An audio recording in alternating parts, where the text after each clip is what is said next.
Hi guys, welcome to my YouTube channel. Thank you so much for watching my videos. Alright, I'm gonna share this. You guys, you know that I've done videos, a lot of content about the prophets who have given Trump prophecy. I call it the failed Trump prophecy or the botched Trump prophecy because clearly it has failed. And the point I'm trying to bring is that if you claim the Lord said this, gave you a vision, gave you a dream, it must be 100% accurate. The word has to be 100%. It can't be 99. And as you're gonna see, what you're gonna hear from me when I tell you, because the true test of a true prophecy, or even of a prophet, the true prophet, it's not necessarily that it has to, it's right, you know, like it's 100% accurate. Okay, hear me before I lose you. The spirit of divination in the book of Acts is an example, right? Simon the sorcerer can be accurate as well. Tell you your names, your address, or your family members, or what's gonna happen. Can predict the future, but it's not the spirit that is from God. All right? And just because your prophets prophesy Trump's win for his first term and they missed this one, it doesn't even necessarily mean God spoke then. Okay? And stay with me. Okay. What does the Bible warn about false prophets? Okay, I got my notes here. The bottom line is that prophets bring the message from God. Okay? So the message just doesn't have to be true or come to pass only. It has to come from God. There are people who uses familiar spirits. Okay, they are not from God, but the message, even the prediction, will come to pass and will be true. But it doesn't mean they're using the Spirit of God or God spoke it to them. I just want to be clear because a lot of people are confused. Some are saying, hey, Cat Carr has predicted in the past this and that's come to pass. That shit, Christian or whoever it is that are featured on this YouTube. But that is not the proof that what they said, even when they came to pass, were from God. Especially if they are other prophecies they've given and have not come to pass, like the Trump prophecy. So you have to stay back and look at this in the biblical way. Okay. So a prophet, the bottom line is a false prophet bring a message that is not from God. A true prophet will bring the message that is from God. And that is going to be accurate. It can be like 50-50, like Prophet Khan said, like in one of the videos I've done, it's like, oh, the elections now, he said like Trump will win on November 3rd, then he moved the goalpost the day before the elections that, oh, God gave me a dream, it's 50-50. It's like this, it can go either way. That's not prophecy. It has to be 100% accurate. Can be 50%, okay? And the message of the false prophets often contradicts what God instructs, often appealing to our earthly cravings or passions, okay? Ultimately, they produce a bad fruit, okay? It's not good. It's not a good thing for our spiritual life, okay? All right, so now we know that there are plenty of examples of true prophets in the Bible, okay? And especially in the Old Testament, okay? But let's talk a little bit about the meaning of the word prophet, okay? Which is the Hebrew word, and it comes from the word nabi or nabi. Um, I was a Greek Bible Greek student, but not a Hebrew student, so I may not say it perfectly, but you see the point. It's Nabi, all right? But it simply means to bubble forth, bubble forth, like a fountain, or to utter or to speak.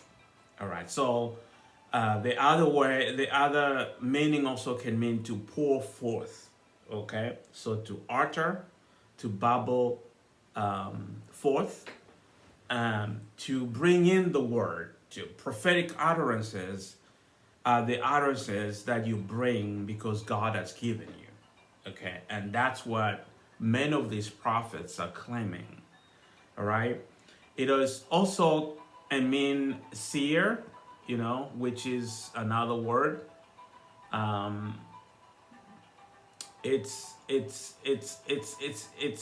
clear in the Bible what that means, but I don't want us to be lost in that. This is not a theological class or Bible study, but I'm just trying to bring to context, all right?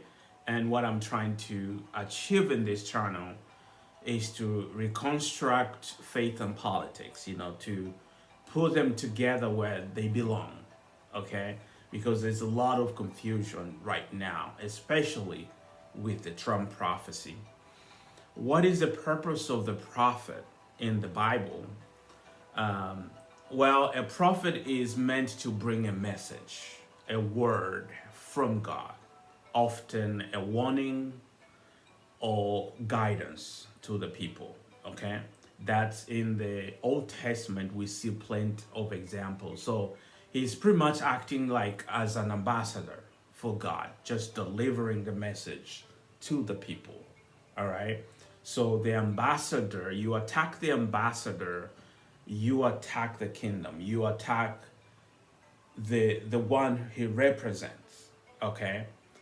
But it comes to this point that a lot of people have accused me of attacking, bashing prophets, and they have been giving me these scriptures, oh, touch not my anointed. No, I'm calling out false prophecy. And it's clearly when the prophecy has failed, we have to call it out, okay? And we have to make sure we realize we are human, we can make mistakes.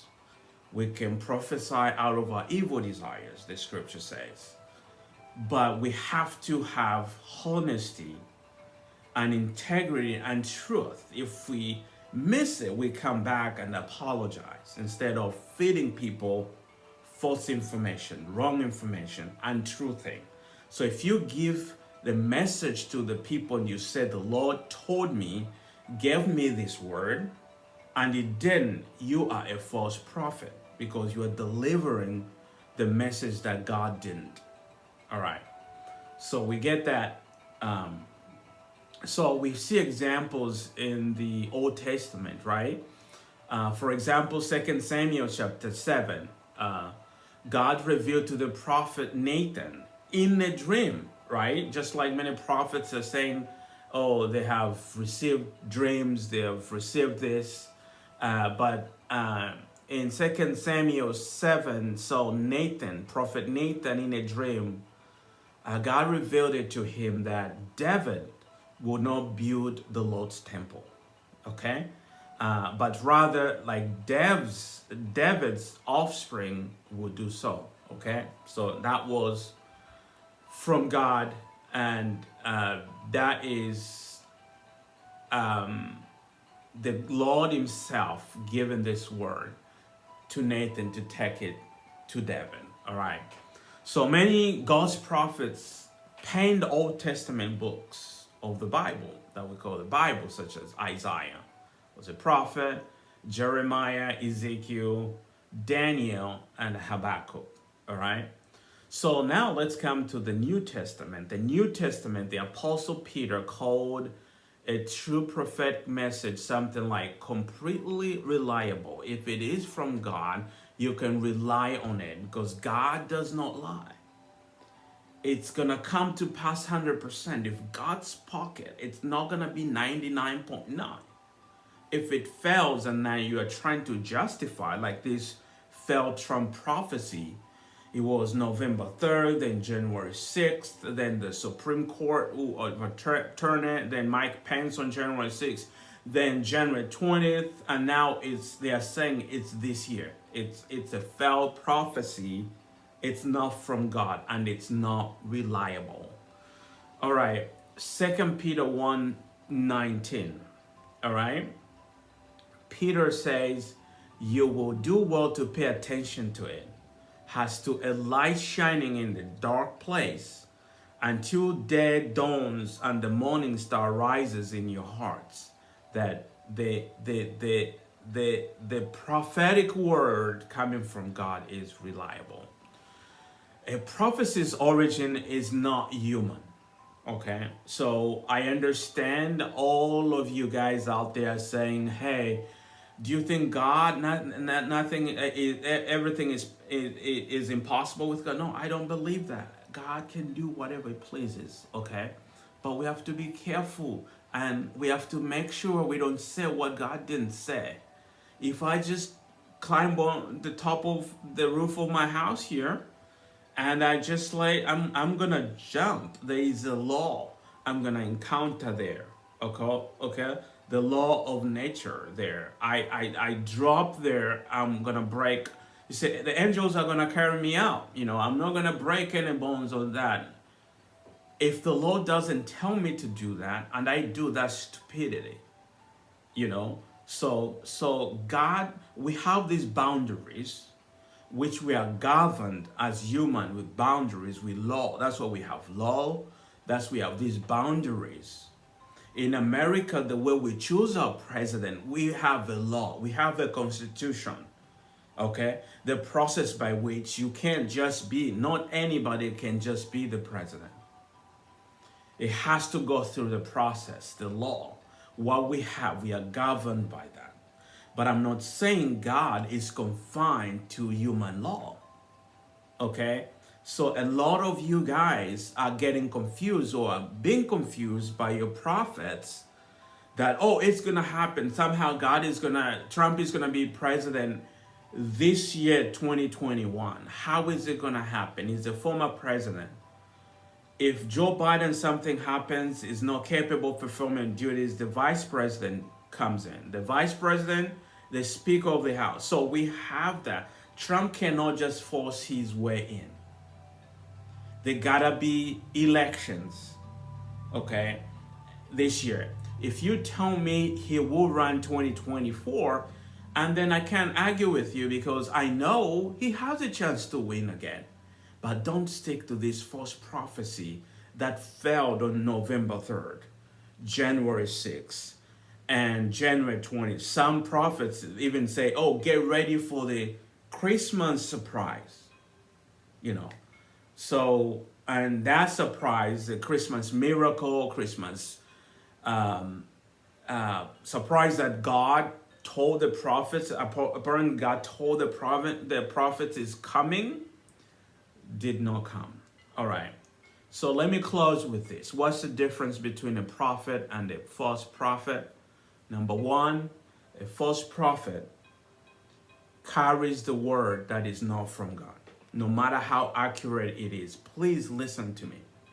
No matter how the prediction comes, whether it's 100% accurate, if it's not from God, it's not a true prophet. A true prophet carries word from God, and his word is not just accurate, but the source, the origin is God himself. And that word is reliable. Okay?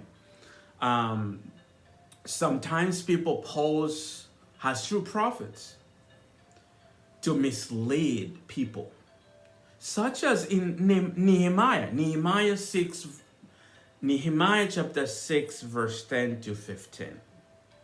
When a false prophet attempted to convince Nehemiah, the prophet, to hide in the temple, but Nehemiah realized it was a trap.